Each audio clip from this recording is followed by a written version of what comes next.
Welcome to the Beginner's Guide. Let's check this out. It's supposed to be a game about making games, I believe. It is on. Simple controls.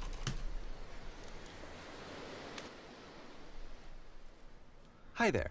Thank you very much for playing the Beginner's Guide. My name is Davey Wreden. I wrote the Stanley Parable, and while that game tells a pretty absurd story, today I'm going to tell you about a series of events that happened between 2008 and 2011. We're going to look at the games made by a friend of mine named Coda.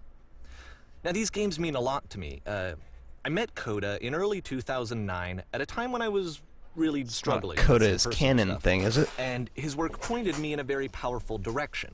I found it to be a good reference point for the kinds of creative works that I wanted to make. So just to start you off, this is, I think, the first game he ever made. It's a level for Counter-Strike. You can walk around here, by the way. And mostly it's just Coda learning the basics of building a 3D environment. But what I like is that even though he starts from the simple aesthetic of a desert town, he then scatters these colorful abstract blobs and impossible floating crates around the level. And of course, it destroys the illusion that this actually is a desert town, and instead this level becomes a kind of calling card from its creator. It's like a reminder that this video game was constructed by a real person. And it kind of makes you wonder, what was going through his head as he was building this? This is what I like about all of Coda's games.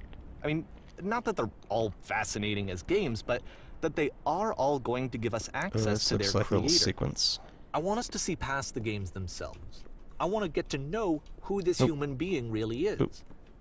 And that's exactly what we're going to do here. So, it's 2008, Coda starts making these games, and he never releases any of them. He doesn't put them onto the internet, he just makes them and then immediately abandons them, and they sit on his computer forever. And I think he really understood this image of himself as a recluse. At one point, he jokingly renamed his computer's recycling bin to minus Important all the Games folder. light show.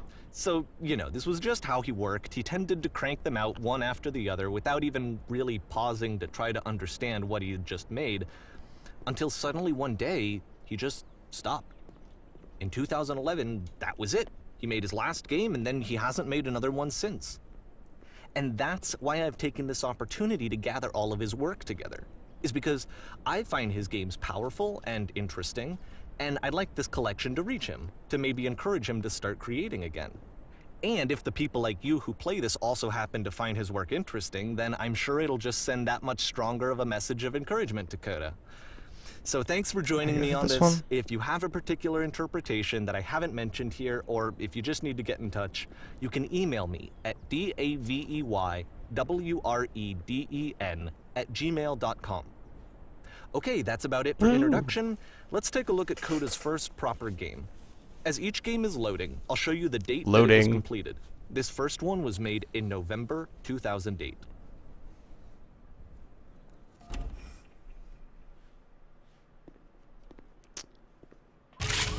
Very nice. Uh-oh. This game is called Escape from Whisper, and it's one of the more generic games you'll see from Coda. E does shoot. I didn't even click. Oh, what's the fire away? I just can't go that way. Yeah, it's... Can't really hear the very... Just barely.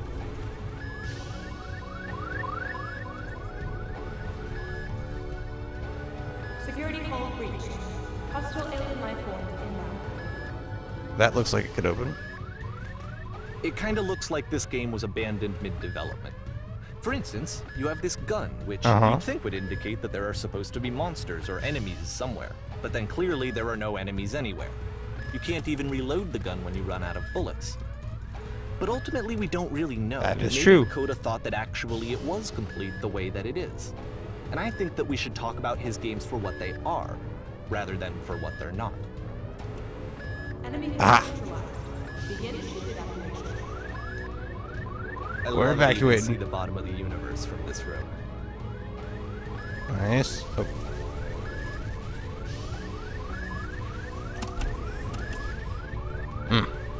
do this.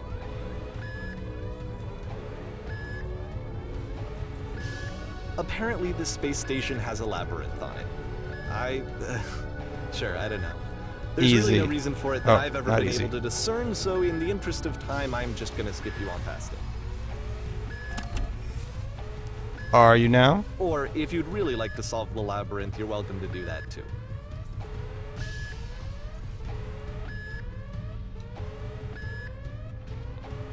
Seems fine.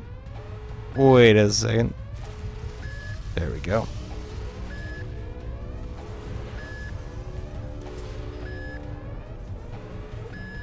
Alright. Okay, this is the part that's interesting. The game has this narrative about the whisper machine and how it has to be turned off, and then you get to the engine room. The whisper machine. This must be it. Hey, you there, in the engine room. You could save us all. That beam is powering the whisper machine. We could disrupt it by introducing a great enough heat signature. If your body could stop the beam. It's so much to ask, but for all of our lives, would you do it? Could you give yourself? How about no?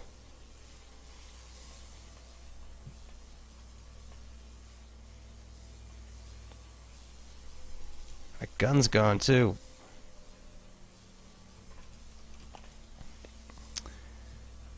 This is not a branching point, unfortunately. Nope. The only option is to step into the beam.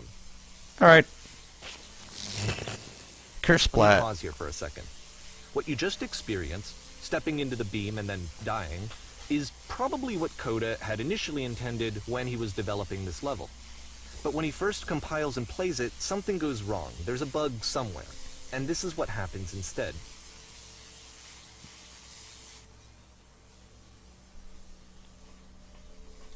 Okay. Again. Rise above.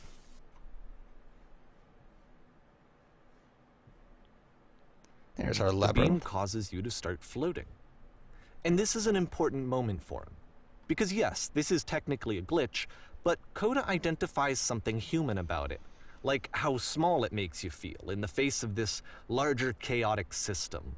Or this floating could be the afterlife, a peaceful place, juxtaposed There's against actually no all way of to the solve that. hysteria that you've just had to traverse. I don't even know. I have no idea what he was thinking, but Or, what's never clear mind, is there that is. after making Haha. this, something lodges itself in his brain. He wants to do more of these really weird and experimental designs. So he stops work on this and moves on to a stream of tiny little games that go in all sorts of directions. Let's go ahead and take a look at the first game he made after leaving this one behind. Bam! November 2008. Brick. Oh, can't move. Oh, wait. Yep, in this game you Ooh. can only walk backwards. Okay. I can't even strafe.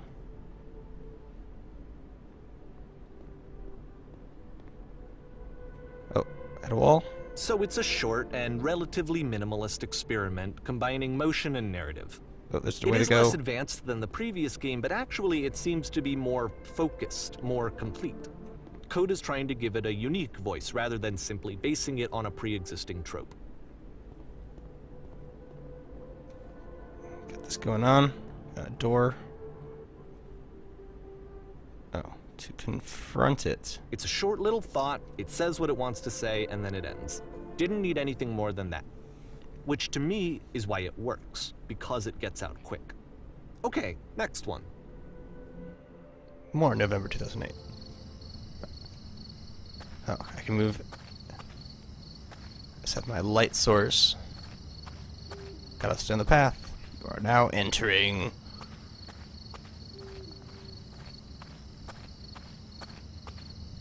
Darkness. And that's it. Okay, the meaning of this game won't be clear just yet. Please be patient with me for a few more games, and I promise you'll see what makes it interesting. In the next month, Oftentimes, in Coda nearly would every put direction. bizarre titles like this one at the start of his games. Okay, I think it's pretty I straightforward. wish I'd known him at the time that he was making these early games.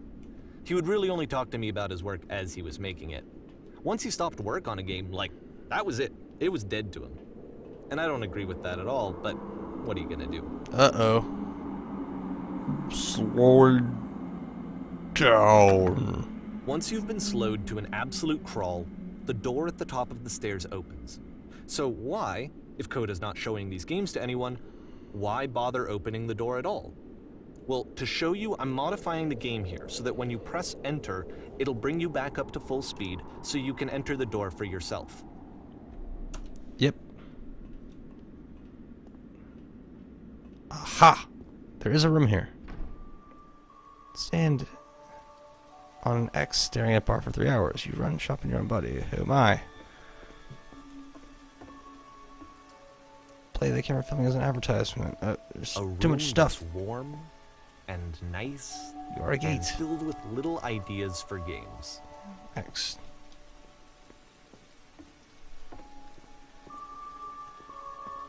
Coda would often tell me that he didn't mind if people thought of him as cold or distant. He said that he knew that he was actually a vibrant and compassionate person, but that it takes time to really see that. It can be a very slow climb to get there. It's all a metaphor.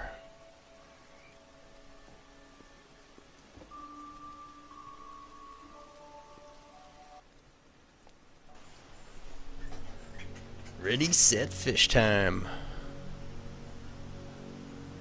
I can move normally. Alright, nothing special there. Hopefully there's gonna be some fishing.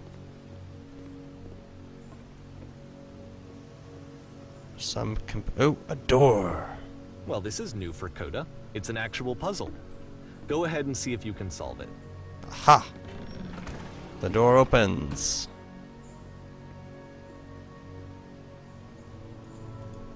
Switch. So just close the door? Or am I just trapped? Oh! Aha! Don't forget that solution, because we're going to see this puzzle again soon. The 3 dots. We're gonna see it a lot. I've seen that before. So, cannot get back. A classic level design there.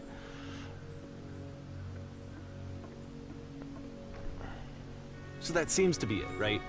You walk down a corridor, Secret door, you solve I a guess. puzzle, you get to the end. Simple enough. Alright, now I'm going to modify the game again, so that when you press enter, it'll remove all of the walls from this room. Okay. That's a neat trick. So it's real for a little bit, and then it has like the background How loopy about loops. that? There was more to it than we had any way of knowing. I actually find it funny that this game comes after the Stairs game, since they essentially convey the opposite idea. So, in the Stairs game, a dull exterior concealed a rich interior. And then, in this level, a dull interior hides this fantastic outer world. Either way, I think that the point is the same, is that most of the time you don't get to know what you're missing, or even that you're missing anything. That's not your role as a player. So if There's a lot of stuff to place to make a point. Understand, then what is it?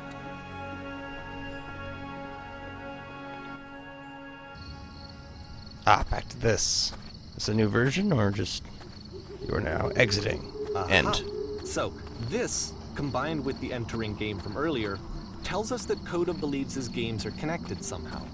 It could even be that the Stairs game and the puzzle game are literally connected in between this and the entering game.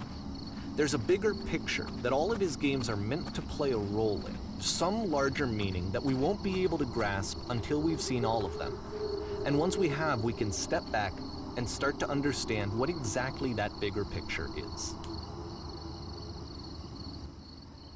2 months now. The great and lovely descent. This is a cool area. That's a slight decline as well. Like it. Let's talk about video game development for a second. Every video game runs on what's called an engine, which determines what the game can and cannot do. So in other words, the engine is a set of tools for game development. I'm gonna go up the side. But To make all of these games, Coda is using an engine called Source. of course. Like all engines, Source has certain things that it does well, and it has certain things that it does poorly.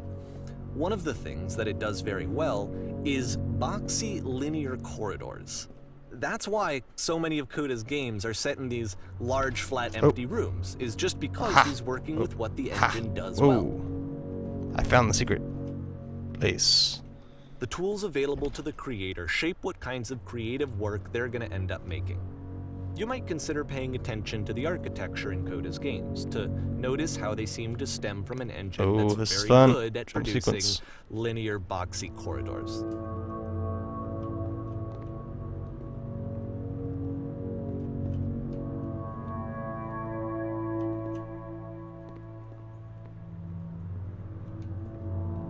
Yep. Oh, almost fell on that one.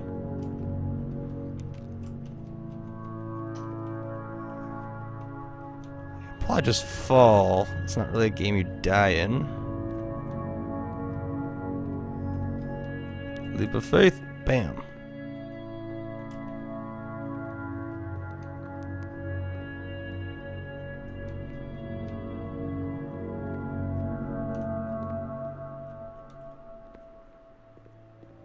Let's see. That'll work. Bam. Jump.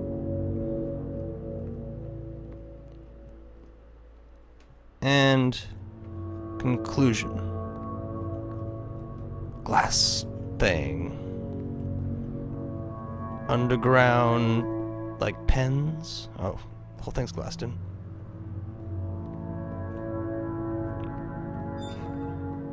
Okay. It's very guidey.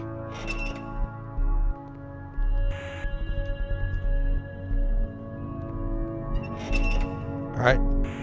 Get into your pen, you cow! Oh. Third floor.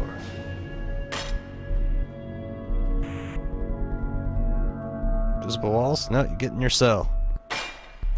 This prison, funny enough, in Coda's original design, the doors stayed shut for a full hour before letting you go. If you don't mind, I think we're gonna skip that. Yep. This is something that he and I used to argue about a lot. You know, whether a game ought to actually be playable, whether it means anything if no one can get through it. And I would always defend that, you know, all this work goes into the game, why not make it playable and accessible? And so we just got into heated arguments over it, and there was one time that after one of these conversations, he went home, and a day or two later, he sent me a zip file entitled Playable Games that was full of hundreds of individual games, each of which was just an empty box that you walked around in and nothing else. Believe me, I played every single one of those just to find out if there was like a gag hidden somewhere. There wasn't.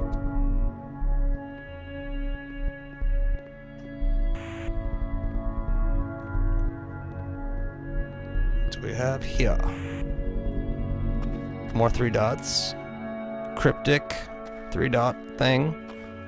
And a door. It's the puzzle again. With Easy. the exact same solution as the last time.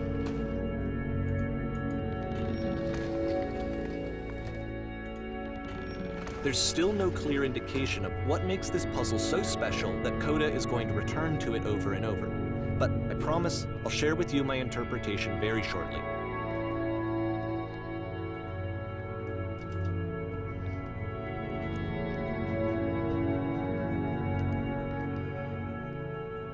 And stage.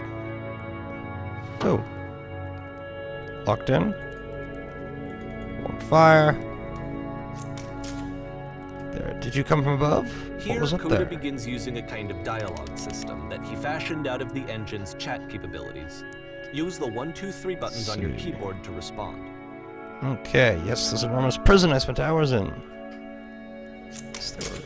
Oh, it doesn't work. That's the world above. You've been there. Now this is important. Did you have to get through a puzzle with 2 doors and switches? Yes, I just got in here that way. No, I don't remember having to go through any puzzle. No, you don't. But how did you get here? The puzzle's the only way. Say there. I don't remember. Wait, yes, I did solve it. I'm the champion of solving puzzles. I can go anywhere I please. No, you can't. You weren't on the other side at all. You have no idea what is on the other side. You cannot help us escape this prison. You are not the one I need. Surely there will be someone else. Well, okay. That's fine with me. totally solved the puzzle. Next section. Hello. How did you get here? Was it a puzzle you had to pass through? I've been here the whole time. Oh, this one works. Just you go see the puzzle sometime. It's not meant to be solved, but you can still sit in the black space in the middle. What happens if I solve it? Not sure, but if I have any suspicion, what you find won't be worth what it takes to get there. You'll have another chance to solve it soon. Okay. Oop. Collisions. And so we make one last descent down to the final floor of the level. And another door? With a new type of puzzle or something?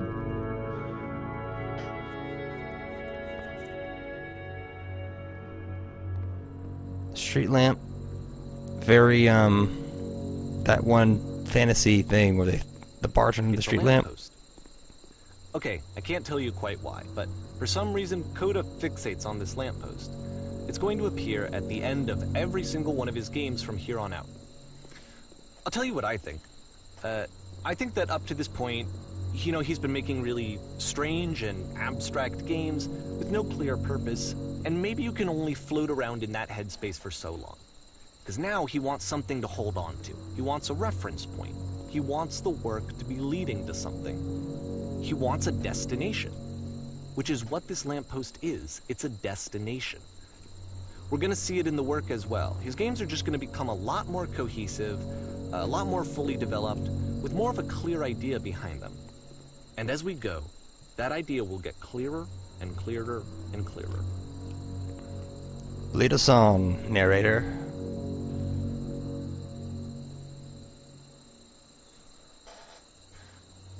And now to April 2009. Okay.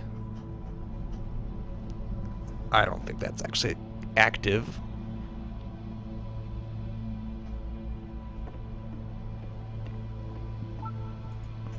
E. F. Click. Oh, it just appears. Nice room, not. All these fake comments. First off, I'm sure you can deduce this, but this game is not connected to the internet. All of the notes that you're going to see have been written by Coda. This was actually the first game of his that I ever played. This was shortly after I met him at a weekend game jam in Sacramento, where I grew up. Ooh. I saw him working on this very level. Is that true? And it was just so different from I lived in anything that Sacramento anyone for a else was while. doing. So right away I was like, I have to be friends with this person. In retrospect, I think I was probably a bit too pushy, trying to get his attention. I was over-enthusiastic. But he was very gracious about it and very patient with me. And I cooled off eventually. Feel free to skip over any of these notes if they're not doing anything for you. Nothing extra is going to happen if you read all of them. Either way, to me they convey a sense of loneliness. I see this person who's filled with thoughts and feelings and beliefs and has no way to express them except as scattered and unheard voices in a game that wasn't meant to be played. Yeah, they're all just kind of bizarre But it's walking ironic, simulators. that in playing this game and seeing how alone Coda often felt, that we get to know him better and actually kind of connect with him. And I have to be honest with you, this idea is really seductive to me. That I could just play someone's game and see the voices in their head and get to know them better and have to do less of the messy in-person socializing. I could just get to know you through your work. I think this is why I always liked Coda's games so much, is because it felt like they let me have that connection. I felt as though he was inviting me personally into his world. And then I feel I learned you cannot fall off.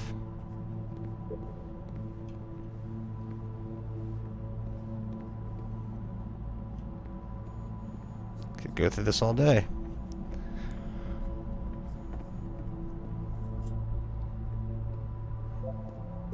So what else is just gonna be comments all day? There's gotta be some like connection. Or maybe there's a lamppost. At the end of this level, we're going to see the puzzle again. And here, I'll tell you what I think the puzzle means. Each of these games represents an idea that was on Coda's mind at the time that he was making it. And the puzzle is a way of closing the door on a previous chapter of his life before moving on to the next one. In each of his games, after exploring a theme that, he might find difficult, Coda can then place this puzzle that he knows has a reliable solution, he understands exactly how it works, and so it gives him a simple mechanism for moving on. And because there's this dark area between the doors, a space between spaces, before you move on, you get to pause. Just for a moment, a few seconds to reflect on. Only one person made it the through, events that led besides you me here. that is. To step back and connect the pieces together, to grasp at that Fucking typewriters. elusive bigger picture.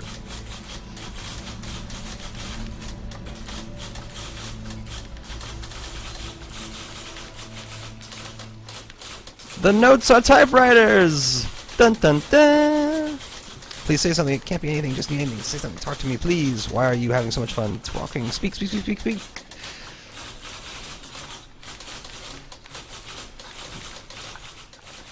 Oh, at range. Months. Porn stars died too. Okay, this one is tough. It's gonna kind of just spin its own wheels for a few minutes. Hang with it.